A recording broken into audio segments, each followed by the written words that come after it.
constat qu'on a fait, c'est que si on voulait réussir sur cette plateforme, il fallait avoir une personne dédiée. Mais c'est les applications de l'IA qui vont être encore plus folles, à mon avis. Toi, sur toutes ces tendances, comment tu te positionnes ? Après, nous, en communication, on doit garder la tête froide.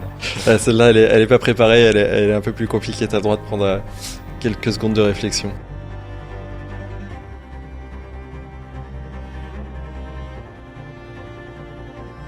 Bonjour à tous et bienvenue sur Slide, le podcast du groupe Jaws. Slide, c'est le podcast qui cherche à comprendre comment les décideurs du marketing et de la com digitale arrivent à innover, en particulier chez les grands groupes qui sont nos interlocuteurs au quotidien chez Jaws.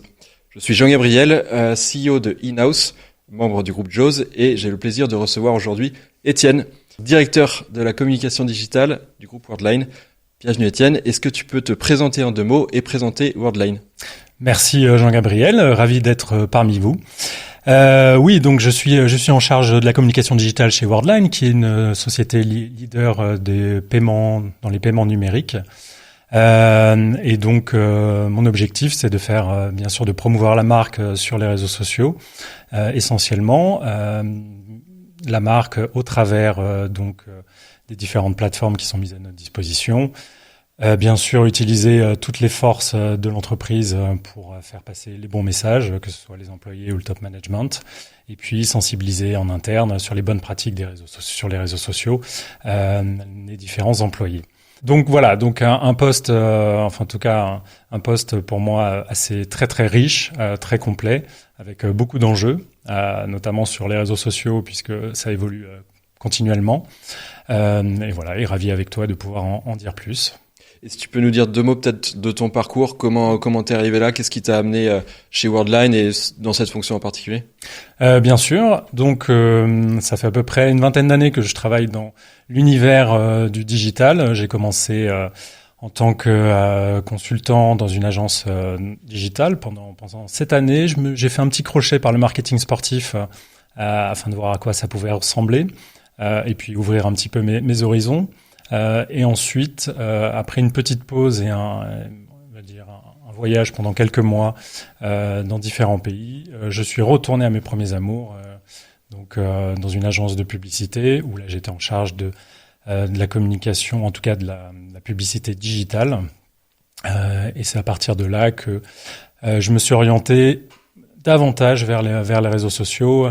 De fil en aiguille, je suis arrivé chez Ingenico, puis chez Worldline, et là donc j'ai pris en charge la communication corporate digitale, avec un gros pan bien sûr dédié aux réseaux sociaux. Ok.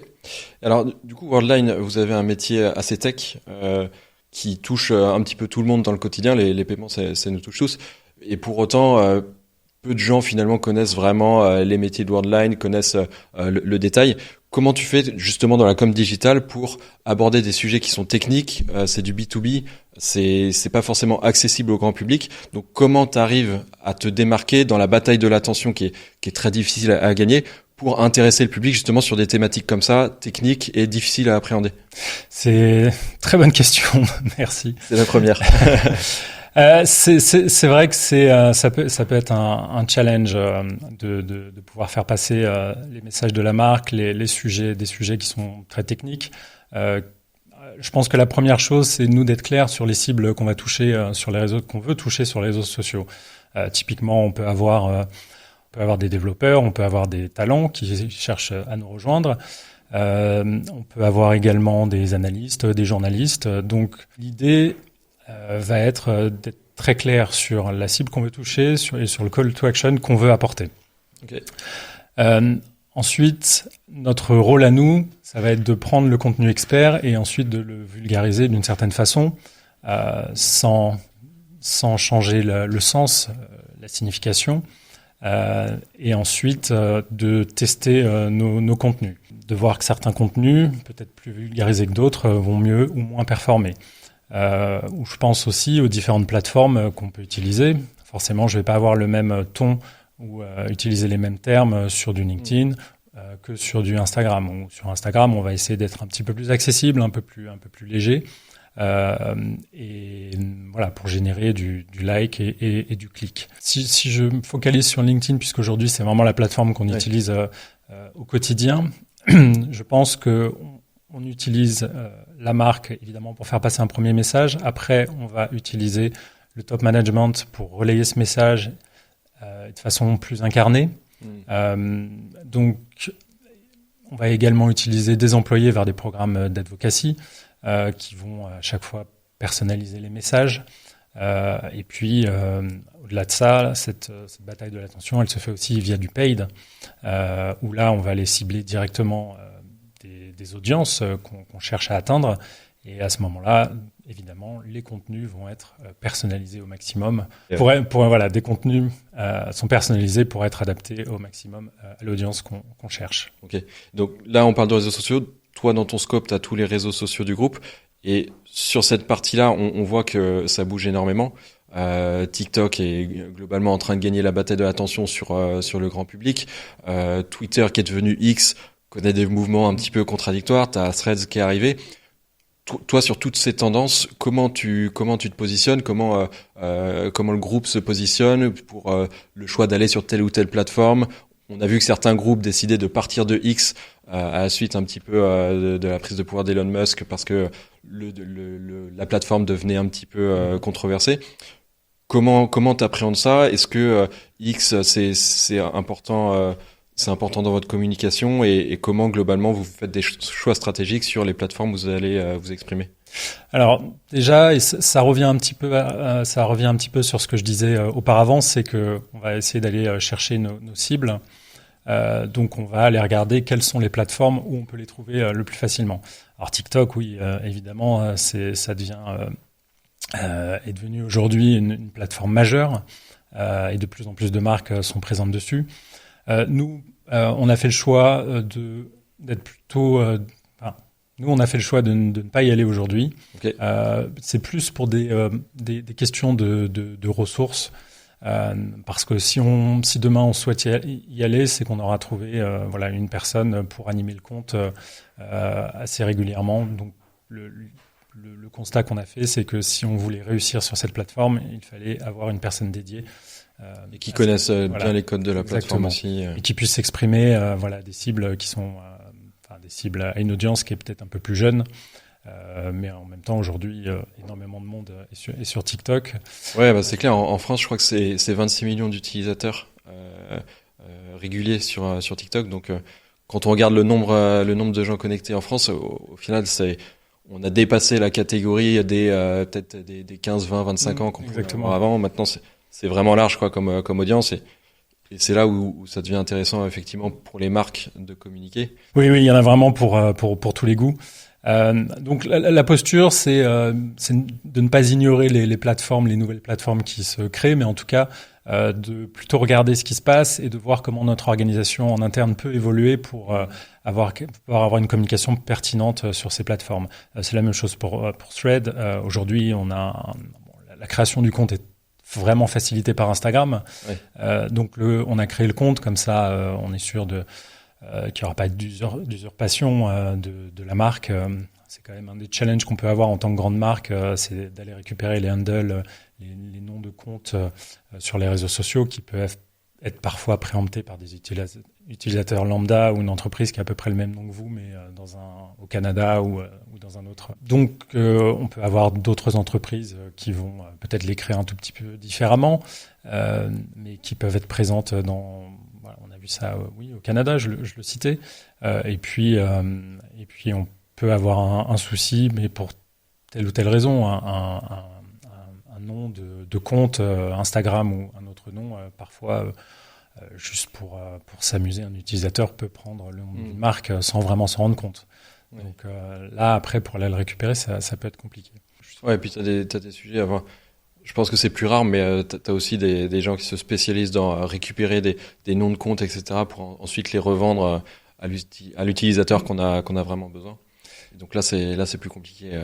Exactement. J'ai déjà vécu ça dans une expérience précédente avec un partenariat pour une marque sur du tennis. On avait créé tout l'écosystème digital. Et bon, je pense qu'il y a eu un quiproquo sur qui devait acheter le nom de domaine. Okay. Et le nom. Et finalement, on a dû changer de nom partout. Ah oui. Il y a plusieurs possibilités, soit de payer un certain nombre d'euros pour récupérer ça, ou alors faire le changement. Donc oui, ça c'est des choses qu'il faut, je pense, vraiment avoir en tête. Bon, c'est peut-être plus pour des entreprises qui font un rebranding ou des entreprises qui vont se lancer ou qui créent une nouvelle entité, mais c'est vraiment de préempter ces noms le plus rapidement possible. Au sein de Worldline, on a lancé une joint venture avec le Crédit Agricole récemment qui s'appelle Call. Et donc on a été en charge côté Worldline de sécuriser tous les comptes sur les réseaux sociaux. Ça a donné lieu à quelques allers-retours en fonction de ce qui était dispo sur un réseau social ou pas. Mais aujourd'hui, si cette marque ne communique que sur LinkedIn pour l'instant, elle sait que si demain elle veut s'ouvrir sur TikTok, sur Thread, sur Instagram, elle peut le faire. Elle a déjà le nom qui est réservé. Ouais, donc vous avez préempté sur toutes les plateformes le nom. Ok. Et donc du coup, tu parlais justement de cohérence entre les différents comptes. Ce qui est intéressant, c'est que Worldline, vous êtes dans énormément de pays. Donc tu as des communications dans différents pays, différentes langues à gérer. Comment tu gères un petit peu la cohérence et la pertinence de ces différentes équipes dans un contexte en plus où il y a pas très longtemps vous avez fait un gros rebranding de la marque, notamment lié à l'historique dont vous vous détachiez un petit peu de ce que tu m'avais dit. Comment tu fais dans un contexte où beaucoup de choses changent pour s'assurer que tout le monde ait la cohérence, la pertinence des messages, de la charte graphique, etc. Ça doit demander pas mal de coordination, j'imagine, de tout le monde. Exactement, oui. Alors, il y a eu un petit changement sur LinkedIn récemment, c'est sur la prévisualisation des liens. On est passé d'un visuel assez grand à une petite vignette. Et donc ça, typiquement, c'est des changements qui sont pas forcément visibles de toutes les équipes, de toutes nos équipes à travers le monde. Donc il est important de pouvoir communiquer avec elles. Donc on va avoir des moyens de communication dédiés avec Teams au travers d'une channel. On a bien sûr les emails classiques et puis on organise assez régulièrement des meetings avec toutes les personnes qui interagissent sur les réseaux sociaux au sein du groupe. Et voilà, et notre objectif, c'est de les informer de toutes les nouveautés, de toutes les nouvelles contraintes, de toutes les opportunités liées aux réseaux sociaux. Donc voilà, c'est essentiellement via ça qu'on le fait. Et puis ensuite, on utilise des outils pour gérer les réseaux sociaux qui nous permettent, nous, équipe globale, d'avoir une vue. Pardon le micro. Ce qui nous permet, à nous, équipe globale, d'avoir une vue sur tout ce qui est posté sur les réseaux sociaux du groupe. Et tu utilises quoi, du coup, comme outil pour avoir cette vision globale sur les différents comptes ? J'utilise Sprout Social, okay. Qui nous permet à la fois d'animer donc nos différentes pages, de faire du community management, de faire du listening et de bénéficier d'un programme d'advocacy également. Donc c'est un programme assez complet qu'on a mis en place fin d'année dernière. Okay. Donc là encore, ça a nécessité pas mal de formation en interne, beaucoup d'anticipation aussi, pas mal d'emails, des one-to-one, et puis on est encore en train d'essayer de récupérer des gens qui étaient sur l'ancien outil mais qui ne sont pas encore sur le nouveau. Donc voilà, l'objectif c'est d'intégrer toujours plus les équipes et les employés sur ces outils-là, puisque ça nous permet de gagner en cohérence. Le but, c'est pas de surveiller, d'interdire des communications locales, mais ça peut être d'interroger, de faire quelques feedbacks pour être sûr que graphiquement, on respecte les guidelines de la marque. Et ça se fait assez simplement, parce qu'il y a une messagerie interne, donc je vois quelque chose passer. Typiquement, je peux envoyer directement un message à cette personne pour lui dire... pour lui faire un commentaire ou un retour ou un conseil. Ouais. Et du coup, tous les messages dans le groupe sont en anglais ou est-ce que en local, les gens communiquent en langue locale ? Comment tu fais du coup, sauf à parler toutes les langues à chaque fois, comment tu fais justement pour relire les messages ? Est-ce que dans ton équipe, il y a des gens qui parlent différentes langues ou c'est assez uniformisé, tout le monde communique en anglais Alors, on communique essentiellement en anglais. Oui, je ne suis pas polyglotte, mais au travers de l'outil, on a un un module comme on peut l'avoir sur LinkedIn, sur X par exemple, de traduction. Donc c'est au travers de ça que voilà, on va pouvoir faire nos commentaires. Et bien sûr, la communication, elle se fait alors essentiellement en anglais, mais on peut avoir du français aussi. Bon, ça va, je maîtrise. On va avoir de l'italien, de l'espagnol, du grec, de l'allemand, évidemment, du néerlandais, donc du suédois, enfin toutes les langues nordiques. Ça commence à faire beaucoup de langues à apprendre. Ça fait beaucoup. Donc voilà, on va utiliser cet outil ou alors un copier-coller et puis on va utiliser un outil de traduction, voilà, tout simplement. Ou le plus simple, et un outil de traduction et aller vérifier auprès de la personne qui a créé ce message, voilà, qu'on en a bien compris le sens. Et du coup, sur la création de contenu, notamment sur la partie vidéo, vous avez lancé plusieurs formats, donc suivant les pays. J'ai vu Worldline Nuggets, Behind the Pages, etc. Sur toute cette partie création de contenu, est-ce que c'est des contenus qui sont créés en local? Il y en a qui sont dans différentes langues. Est-ce qu'il y a une création de contenu sur la partie vidéo un peu uniformisée? C'est vrai qu'on a des outils maintenant qui permettent de créer un contenu corporate qui va être automatiquement traduit en plusieurs langues, voire qui peut être décliné assez facilement en fait suivant le contexte du pays. Sur cette partie-là, la création de contenu et notamment la partie vidéo, comment vous êtes organisé? Est-ce que c'est fait en centrale ou est-ce que c'est fait au niveau de chaque équipe? Je vais te dire les deux. Les deux en centrale, c'est vrai qu'on a une force de frappe assez importante, donc pour tous les événements en France, ou pour tous les besoins de shooting, on a des studios en interne. Voilà, donc ça peut par exemple, tu citais Behind the Pages, c'est fait dans notre Innovation Center. On a les capacités donc à tourner des webinars, à tourner des petites vidéos pour les réseaux sociaux ou des vidéos un peu plus longues, des testimonials. Voilà, on peut tout faire. Après, en local, c'est plus avec les moyens du bord. Alors, on a des filiales qui sont globalement assez matures, certaines sur ces sujets-là, donc qui vont faire appel soit à des prestataires externes, soit à des employés compétents en interne. Vraiment, tout est possible. Alors, sur Slide, du coup, on parle d'innovation, donc forcément, on va parler un petit peu d'IA, puisque je sais pas si c'était à Vivatech il y a quelques jours, mais c'était IA partout.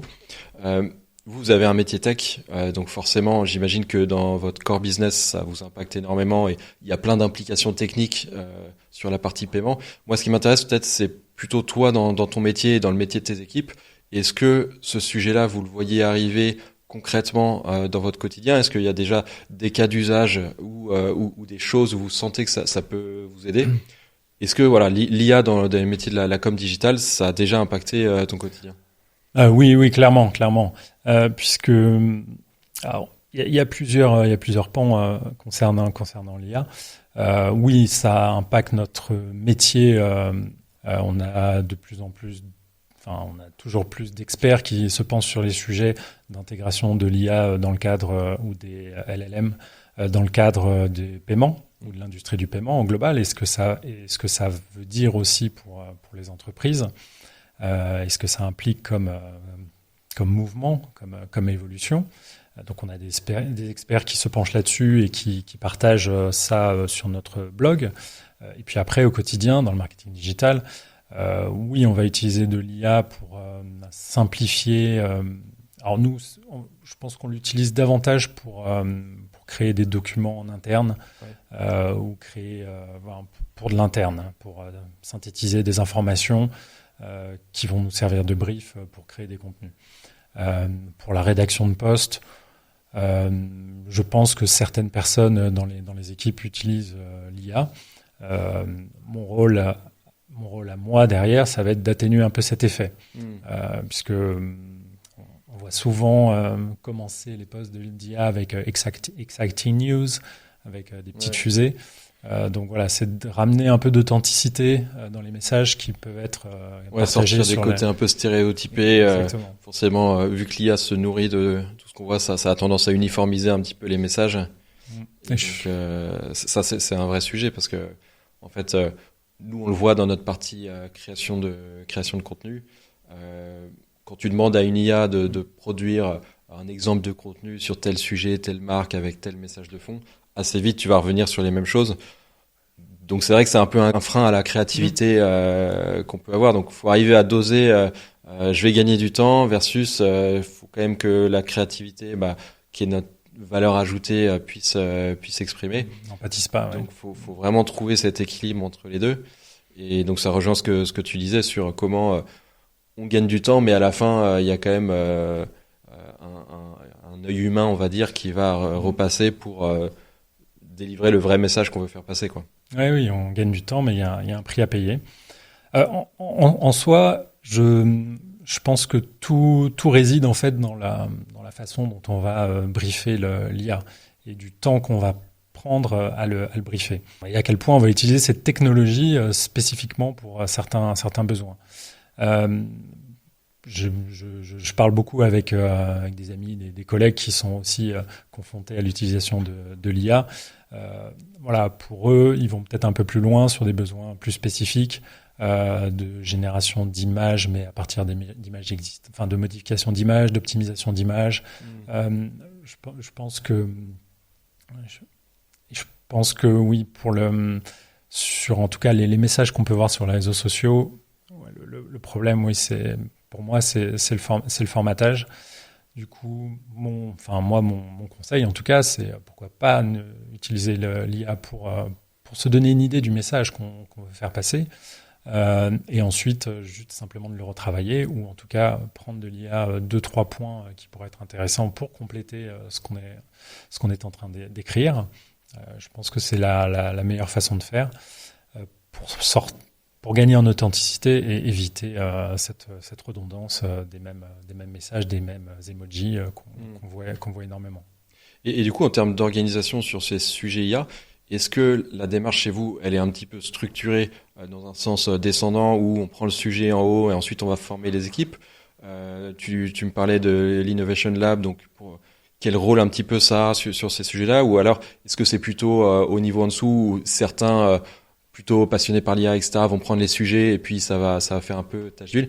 Comment ça s'organise la prise de ce sujet-là chez vous? Est-ce que justement c'est organisé ou est-ce que ça se fait vraiment au fur et à mesure des uns et des autres, des opportunités, quoi? Alors, comme je te le disais tout à l'heure, les experts, eux, font vraiment le focus sur l'IA dans le cadre des paiements, ouais, et la révolution des paiements que ça peut générer. Après, sur les employés, pour les employés, on a accès à un module d'IA en fait qui recoupe plusieurs IA du marché, voilà, qu'on peut tester. On peut se créer un assistant. Voilà, on a beaucoup de fonctionnalités en fait disponibles. L'interface ressemble globalement à ce qu'on trouve sur OpenAI. Donc l'idée, c'est que tout le monde puisse s'approprier l'IA, puisse en faire sa propre expérience. Pour des formations sur la façon de faire des bons prompts, par exemple, c'est plus des formations en interne qui nous viennent plutôt de certaines équipes, voilà, mais qui sont pas forcément liées au développement de cet outil et qui étaient déjà en vigueur avant que l'outil soit disponible. C'est vrai que t'as un peu deux phases. Enfin, nous, on l'a vécu, on le vit aussi chez Jaws, où on est passé par une phase où il y a quelques personnes chez nous qui découvrent des fonctionnalités sur des nouveaux outils, qui en font part à tout le monde, et on tâtonne un petit peu comme ça. Et c'est vrai que récemment, on a plus structuré justement cette démarche on a un responsable IA chez nous qui connaît très bien ces sujets, qui maintenant anime des cafés IA au sein du groupe, qui va former les différentes équipes sur des sujets. Et c'est vrai que cette deuxième phase, on s'aperçoit à énormément de valeur parce qu'on forme finalement les équipes sur tel et tel sujet, à l'utilisation de tel outil, on gagne énormément de temps. Et passer de cette phase de, comme tu disais, on découvre, on s'amuse un petit peu, c'est un petit peu diffus en fait comme pratique. On structure la démarche, on organise ça et tout le monde petit à petit se met au même niveau. Ça a énormément de vertus et on voit que des gens qui s'y intéressaient pas forcément au début, en fait, prennent assez vite le pli et ça apporte énormément de valeur aux équipes. Donc, c'est vrai que dans nos métiers, dans le tien, le nôtre, finalement, pour ma part, moi j'attendais un petit peu de voir ce qui allait se passer. Et on s'aperçoit quand même qu'en quelques mois, on a des applications très très concrètes dans nos équipes qui nous font gagner du temps. Et voilà, même les gens qui n'étaient pas forcément les plus au fait du sujet au départ, finalement, ça leur fait gagner beaucoup de temps, quoi. Oui, oui. En fait, l'idée, c'est vraiment d'intégrer l'IA au bon moment dans la démarche, en tout cas le, le, le workflow finalement qu'on va utiliser. Parce que c'est vrai que si on démarre tout de suite avec un sujet et cet outil d'IA, voilà, il peut se passer plein de choses avant que ça débouche sur quelque chose de vraiment concret. Je prends typiquement les outils qu'on utilise aussi au quotidien pour animer les réseaux sociaux ou pour faire des vidéos. On a des fonctionnalités d'IA ou même Canva qu'on utilise également. Il y a des fonctionnalités d'IA qui sont activées, qui sont assez simples à utiliser. Ouais, qui sont développés dans les outils existants. Voilà. Pareil sur Premiere, si je prends l'exemple de la vidéo, Premiere Pro, t'as des add-ons maintenant qui permettent de faire énormément de choses. Hein. Voilà, et du coup, ça prend tout son sens et ça s'intègre, ça s'utilise assez facilement, relativement facilement. Et je pense que c'est une bonne introduction, puis dans un exemple concret à l'IA. Ouais. Bah, c'est vrai que, alors c'est le sujet principal du podcast. Et ce que je trouve intéressant, c'est comment justement, dans une grande structure comme la tienne, dans une grande organisation, tu arrives justement à inculquer cette démarche d'innovation, de prendre des nouveaux outils. Tu parlais du coup du changement d'outils sur la partie réseaux sociaux. C'est comment tu favorises la rapidité aussi des équipes sur ces sujets-là. C'est vrai qu'on a souvent tendance à associer l'innovation avec les startups, les petites structures agiles, etc. Là, ce qui nous intéresse, voilà, c'est comment tu mets en place une démarche à un niveau plus large, à une grande organisation. Votre organisation, elle permet de faire émerger l'innovation, la créativité, etc. Est-ce que c'est une démarche qui est pensée, qui est structurée, ou est-ce que ça se fait au quotidien en fonction des équipes? Sur la partie vraiment créativité, innovation moins technique, on a un creative network où en fait chaque mois on se retrouve avec toutes les personnes qui sont censées innover créativement. Donc ça peut être les personnes de notre agence interne, mais également les personnes de la com ou du social media et de certains pays, où on va parler des différentes innovations créatives de différentes campagnes. Et c'est à nous ensuite d'aller diffuser ça dans notre propre réseau. Donc ça marche énormément par petites communautés qui ensuite, au travers d'autres meetings, d'autres occasions, vont pouvoir diffuser ces innovations, ces possibilités plus profondément au sein de l'entreprise. Ok. Alors, tu parlais d'agence interne. C'est vrai que quand on parle d'innovation aussi, donc on peut parler d'IA, on peut parler de technique, mais chez beaucoup de grands groupes aussi, l'innovation, elle est justement dans l'organisation. Et comment tu hybrides un petit peu le modèle. Il y a un petit peu des mouvements dans les grands groupes suivant les années entre est-ce que tu internalises toute la compétence, toute la partie créativité, est-ce que tu confies tout à des agences. En ce moment, les modèles s'hybrident un petit peu. Moi, comme je te disais, je dirige In-House, qui est une agence qu'on a mis en place il y a quelques mois, qui place chez nos clients des consultants sur les différents sujets du groupe, qui vont venir s'intégrer dans les équipes du client. Et donc, on arrive à des modèles un petit peu hybrides entre, tu as une partie de core compétences en interne, tu vas chercher des expertises en externe, soit côté agence, soit intégrées en in-house. Certains groupes mettent en place des digital agencies qui ont des clients internes, on va dire. Donc, il y a un petit peu plein de modèles qui cohabitent. Comment vous, ça s'organise à ce niveau-là? Est-ce qu'il y a eu des évolutions aussi au cours des dernières années sur la politique en la matière? Comment tu vois cet arbitrage entre interne, externe et l'hybridation des modèles qu'on observe aujourd'hui? En tout cas, si je prends l'exemple de Worldline, on a toujours eu une équipe créative, vraiment créative, avec des créatifs in-house. Okay. Depuis, on va dire, depuis 3 ans, si je dis pas de bêtises, cette équipe a grandi pour devenir une réelle agence interne qui va pouvoir proposer bien sûr de la création, de la vidéo, va pouvoir proposer des shootings photos en interne pour les collaborateurs qui le souhaitent, va proposer aussi de l'optimisation SEO, du copywriting, va proposer finalement tout ce qu'on peut attendre d'une agence en complément. Je dis bien parfois, mais sur certains sujets, bien sûr, on peut faire appel à des prestataires externes. Mais en général, on va passer par l'agence qui, elle, si elle a une compétence qu'elle ne couvre pas, va trouver la bonne personne pour répondre aux besoins. Oui, puis j'imagine que ça dépend aussi de la taille du sujet, de la rapidité nécessaire à délivrer tel et tel sujet. Globalement, quand tu fais aussi appel à une agence externe, il y a un sujet proximité. Tu parlais du fait que certaines BU à l'étranger avaient aussi leurs agences. On s'aperçoit quand même que même si on sort de quelques années où tout se fait à distance et la plupart de notre travail se fait à distance, il y a quand même une vertu à la proximité, que ce soit créativement dans la rapidité avec laquelle on va délivrer tel et tel sujet, sur la partie création de contenu. On s'aperçoit que quand tu as besoin d'un flux régulier de contenu, travailler avec une agence que tu vois jamais et où tu as des allers-retours à chaque fois, ça peut prendre du temps, ça peut marcher sur tel et tel projet. Et parfois, tu as aussi des sujets où tu as besoin d'une proximité plus immédiate. Et donc, je te parlais de in-house, c'est pour ça aussi que on avait développé cette offre. C'est que certains de nos clients nous disaient, moi, en fait, je vais avoir besoin de publier toutes les semaines. Et donc, dans ce contexte-là, avoir quelqu'un qui est directement dans les équipes, qui fait le lien avec l'agence, etc., t'as une vertu en fait parce que ça te permet de scaler le contenu.